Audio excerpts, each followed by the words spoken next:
का जो टॉपिक हम आपके साथ डिस्कस कर रहे हैं वो भारतीय अर्थव्यवस्था का इंडस्ट्रियल पॉलिसी, औद्योगिक नीतियां पर आधारित क्वेश्चन है जिनको हम डिस्कस कर रहे हैं।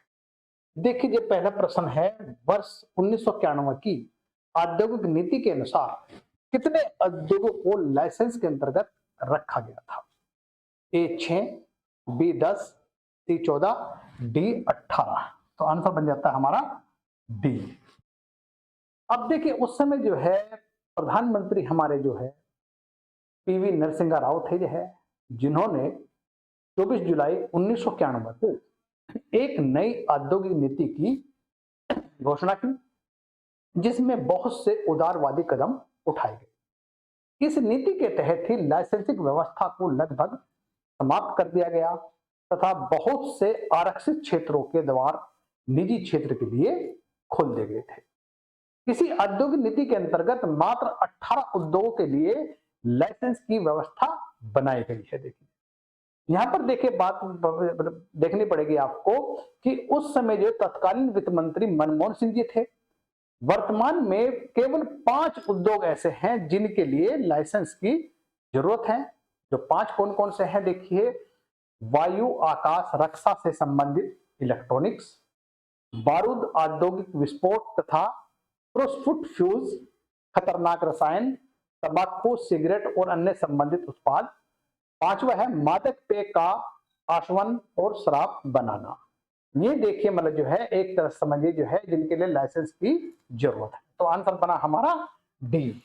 नेक्स्ट, भारत में उद्यमों हेतु लाइसेंस प्रणाली का आधार था, यानी उद्यमों हेतु लाइसेंसिंग प्रणाली का आधार था कि औद्योगिक नीति का प्रस्ताव 1948, औद्योगिक नीति का प्रस्ताव 1956, समाजवादी नमूने पैटर्न के समाज की स्थापना का कांग्रेस पार्टी का प्रस्ताव, या फिर देखिए उद्योग अधिनियम 1951। आंसर बना देखिए इसका डी, यानी इंडस्ट्रियल एक्ट 1951। अब देखिए इसमें जो है औद्योगिक यानी औद्योगिक विकास और विनियमन अधिनियम 1951 में सरकार को नए उद्योग की स्थापना तथा स्थापित उद्योग में विविध प्रकार के उत्पादकों के लिए लाइसेंस प्रदान करने का अधिकार दिया गया है। 1966 में हजारी समिति का गठन 1951 की औद्योगिक विकास विनियमन अधिनियम की जांच करने के लिए गठित की गई थी। उद्योगों को लाइसेंस प्रदान करने वाली नीति की जांच के लिए सरकार ने 1969 में समिति का गठन किया था। देखिए, इसका आंसर बना हमारा डी। नेक्स्ट, कुछ समय पहले भारत सरकार ने व्हाइट गुड्स उद्योग को लाइसेंस मुक्त करने का निर्णय लिया। व्हाइट गुड्स से में सम्मिलित क्या क्या है? देखिए, आंसर देखिए हमारा स्टेनलेस स्टील और एल्यूमिनियम के बर्तन, बी में है दुग्ध और दुग्ध उत्पाद, सी में प्रदर्शन उपभोग के लिए खरीदी गई वस्तुएं, साबुन, डिटर्जेंट और अन्य आम उपभोग की वस्तु। देखिए, आंसर बनेगा इसमें प्रदर्शन उपभोग के लिए खरीदी गई वस्तुएं। आंसर बना है हमारा सी। मतलब समझिए एक तरह से सफेद वस्तुएं या व्हाइट गुड्स ऐसी विनिर्मित वस्तुएं हैं जिनका उपभोग उच्च आय वर्ग वाले उपभोक्ता के रूप में करते हैं, यानी ऐश्वर्य तथा सामाजिक आर्थिक रुतबे का प्रदर्शन करने वाली इस विलासतापूर्ण वस्तुओं को सरकार ने अनिवार्य लाइसेंस के दायरे में से मुक्त कर दिया है। अब ये व्हाइट गुड्स से संबंधित वस्तुओं को विनिर्मित करने वाले कारखाने स्थापित करने हेतु सरकार से पूर्वानुमति लेने की आवश्यकता नहीं होगी। व्हाइट गुड्स उद्योग में महंगी कारें, फ्रिज, वॉशिंग मशीन, टीवी इत्यादियों को शामिल किया जाता है। तो आंसर बना हमारा सी। नेक्स्ट, व्यक्तिगत इंडिविजुअल लाइसेंस अनिवार्य है। देखिए, इसमें देखिए चाय हेतु, दवाओं हेतु, औद्योगिक विस्फोटक हेतु, तंबाकू हेतु। देखिए, मैं पहले भी डिस्कस किया है, आपने जो 5 उद्योग के लाइसेंस थे उनमें बनेगा हमारा सी, इंडस्ट्रियल विस्फोटक, यानी आंसर बना हमारा सी। देखिए, नेक्स्ट जो क्वेश्चन है आपका, देखिए संविधान भारत के प्रथम औद्योगिक निजी यह नीति जिस वर्ष घोषित की गई है वह थी, यानी स्वाधीन भारत के प्रथम औद्योगिक नीति जिस वर्ष घोषित की गई थी वह थी ए 1947, बी 1948, बी 1951, 1956, यानी बी आंसर बना इसका, यानी 1948। अब देखिए, देश की औद्योगिक नीति वस्तुतः देश के औद्योगिक विकास के हर पहलुओं पर प्रकाश डालने वाला देश का आर्थिक संविधान है। 6 अप्रैल 1948 को तत्कालीन उद्योग और वाणिज्य मंत्री डॉक्टर श्याम प्रसाद मुखर्जी ने स्वतंत्रता के बाद पहले औद्योगिक नीति का प्रस्ताव संसद में रखा और इसी नीति में मिश्रित अर्थव्यवस्था के आर्थिक विचारधारा को स्वीकार किया गया, जिसमें औद्योगिक विकास के लिए सार्वजनिक तथा निजी दोनों ही क्षेत्र पर बल दिया गया। आंसर बना हमारा बी आंसर। नेक्स्ट, इन्हें देखिए, इन्हें आपको जो है मिलान करना है। आपको देखिए, मैंने पहले भी कहा जब मिलाना हो तो इसमें ए बी सी लिख लेते हैं, ए बी सी और डी। इससे क्या होता है, आपका क्वेश्चन कभी गलत नहीं होगा। अब ही से क्रॉसिंग करते हैं तो फिर कई बार हम जो ऑप्शन देखते हैं तो गलत ऑप्शन लग जाता है। देखिए, सबसे पहले औद्योगिक नीति 1948, देखिए इसका जो आंसर बनेगा हमारा, ये बनेगा हमारा, देखिए मिश्रित अर्थव्यवस्था का प्रारंभ किया, जैसे मैं बताया था अभी आपको, जो है यानी 4, ए का है 4। अब देखिए 1956 की जो औद्योगिक नीति है, इसमें देखिए राज्य केंद्र अर्थव्यवस्था की प्रक्रिया शुरू, यानी इसमें देखिए आपका ये बनेगा आपका 1, यानी 1। उसके बाद देखिए औद्योगिक नीति 1980 में देखिए मिश्रित अर्थव्यवस्था में विश्वास की पुनर्पुष्टि, यानी 2। अब डी में देखिए औद्योगिक नीति 1991, इसमें बना सरकारी गैर सरकारी साझेदारी, यानी आंसर बना ये। अब आंसर बन गया इसमें आपका 4, 1, 2, 3, ये ऑप्शन देखो इसमें ये। अब इसमें ऑप्शन बनना आपका ए, 4, 1, 2, 3, यानी मतलब यह आंसर बना हमारा ए। अब देखिए इसमें अगर हम बात करते हैं, देखिए औद्योगिक नीति 1948, इसमें मुझे है मिश्रित अर्थव्यवस्था का प्रारंभ किया गया है, जैसे मैं से बताया गया आपको जो है। फिर वहीं पर औद्योगिक नीति 1956 में राज्य केंद्रित अर्थव्यवस्था की प्रक्रिया शुरू की गई है। फिर वहीं पर देखिए औद्योगिक नीति 1980 में जो है मिश्रित अर्थव्यवस्था में विश्वास उन्हें स्पष्ट किया गया। फिर वहीं पर देखिए डी में है औद्योगिक नीति 1991 में सरकारी और गैर सरकारी साझेदारी को बात की गई। तो आंसर बना हमारा ए आंसर। नेक्स्ट, भारत में औद्योगिक विकास हेतु संयुक्त क्षेत्र का विचार किस औद्योगिक नीति प्रस्ताव के साथ, संयुक्त क्षेत्र जॉइंट सेक्टर की बात हो रही है यहाँ पर। अब देखिए इसमें आंसर बना हमारा 1948 की औद्योगिक नीति, 1956 की औद्योगिक नीति, 1980 की औद्योगिक नीति, 1991 की औद्योगिक नीति। आंसर बना है इसमें देखिए हमारा वो बी बनेगा, 1956 की औद्योगिक नीति।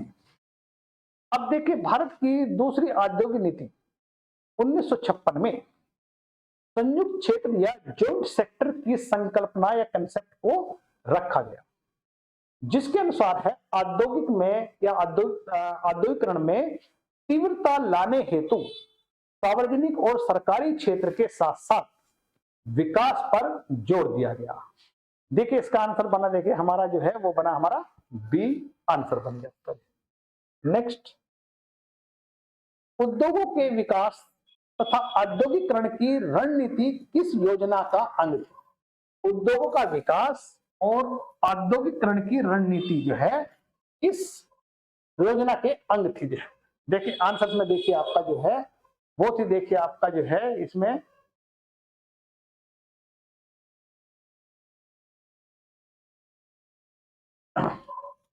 फोर्थ, सेकंड और थर्ड और फिफ्थ। देखिए नेक्स्ट क्वेश्चन देखिए आपका 1991 की औद्योगिक नीति की अनेक बिंदुओं पर आलोचना हुई, निम्नलिखित में से कौन सा एक बिंदु उनमें नहीं था? अब देखिए इसमें देखिए जो बताना इसमें कौन उसमें नहीं था, इसके अंतर्गत देखिए आपका जो है ये बनेगा, देखिए ए अनिश्चित औद्योगिक विकास, बी विदेशी प्रतियोगिता से खतरा, सी कृषि सेक्टर की उपेक्षा, डी विदेशी निवेश में गलत विश्वास। देखिए आंसर बनेगा इसमें कृषि सेक्टर की उपेक्षा, आंसर बना सी। अब देखिए इसमें जो है 1991 की औद्योगिक नीति के अनेक बिंदुओं पर आलोचना हुई थी, जिसमें कृषि सेक्टर की उपेक्षा सम्मिलित नहीं है। नई औद्योगिक नीति आर्थिक सुधार से संबंधित है, जिसका जो उद्देश्य था उत्पादकता में सुधार, नई तकनीक को आत्मसात करना और समग्र रूप से अक्षमता के पूर्णतः प्रयोग को एक राष्ट्रीय अभियान का रूप देना था। तो आंसर बना हमारा सी।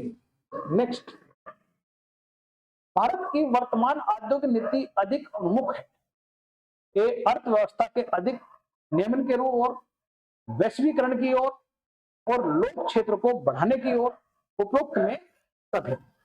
देखिए आंसर बनेगा इसका वैश्वीकरण, ग्लोबलाइजेशन की, यानी बी आंसर बन जाता है। अब देखिए भारत में औद्योगिक नीति का जो मुख्य उद्देश्य उदारीकरण प्रक्रिया को अधिक प्रभावी और तीव्र करना था, ताकि भारतीय उद्योग को वैश्वीकरण की ओर उन्मुख करके विश्व अर्थव्यवस्था के साथ एकीकरण कर देना था या जोड़ देना था। वहीं पर देखिए वर्ष 2020 की औद्योगिक नीति को आत्मनिर्भर भारत की संकल्पना को मूर्त रूप देने के लिए वोकल फॉर लोकल को मेक इन इंडिया से जोड़ दिया। मतलब इसमें उदारीकरण क्या है, मतलब देखिए आप जो है इसमें तीन वर्ड आते हैं LPG।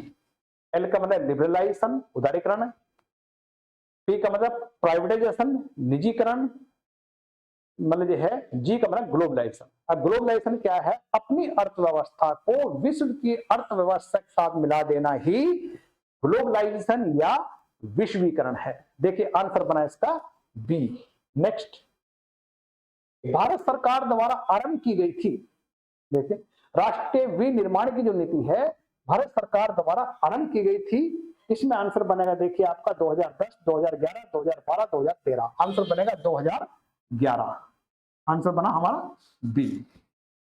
अब देखिए राष्ट्रीय विनिर्माण की जो नीति है भारत सरकार द्वारा 2011 में आरंभ की गई थी, जिसके तहत 10 वर्षों में यानी 2020 देश के सकल घरेलू उत्पाद में इस क्षेत्र की हिस्सेदारी को 16% के मौजूद स्तर से बढ़ाकर 25% करने का लक्ष्य रखा गया है।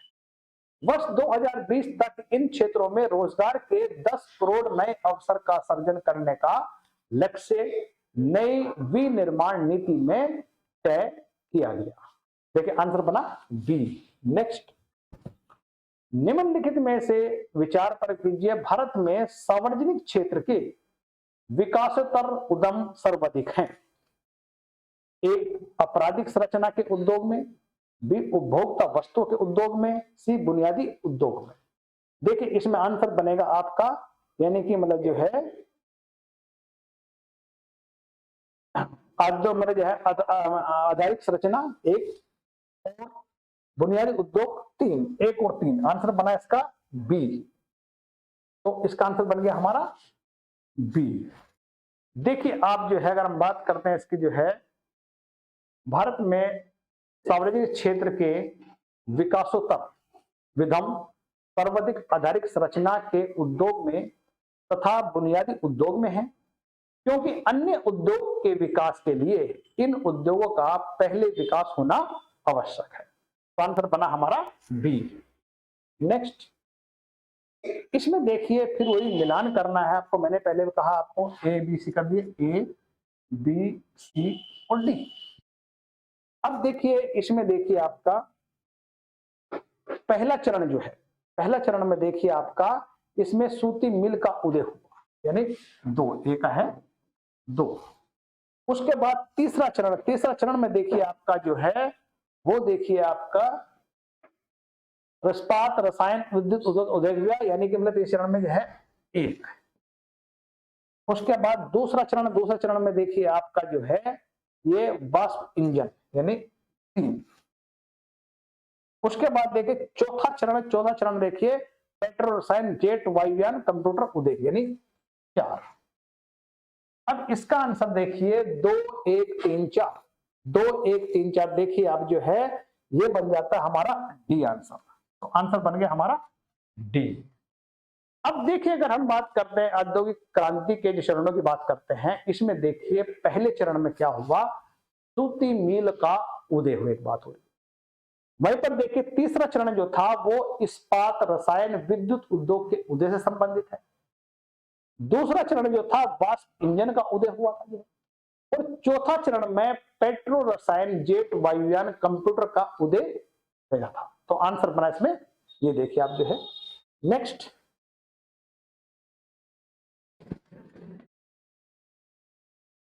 अब उन उद्योग की संख्या जिनके लिए औद्योगिक लाइसेंस की आवश्यकता होती है घटकर रह गई है। देखिए आंसर बचा हमारा जो है, यानी ये आपका जो है ए आंसर बनेगा हमारा, यानी 15 उद्योग की बात हो रही। देखिए आपके है, अब इसका आंसर यह है ए। नेक्स्ट, निम्नलिखित में से कौन सा केंद्रीय सार्वजनिक क्षेत्र का उपक्रम सीपीईसी भारत सरकार के लोक उद्यम विभाग द्वारा सूचीबद्ध महारत्न की श्रेणी में नहीं आता है? देखिए इसमें देखिए आंसर बनेगा इसका, देखिए आपका ऑयल इंडिया लिमिटेड देखिए में है, इसमें बनेगा आपका जो है ये डी आंसर है इसका।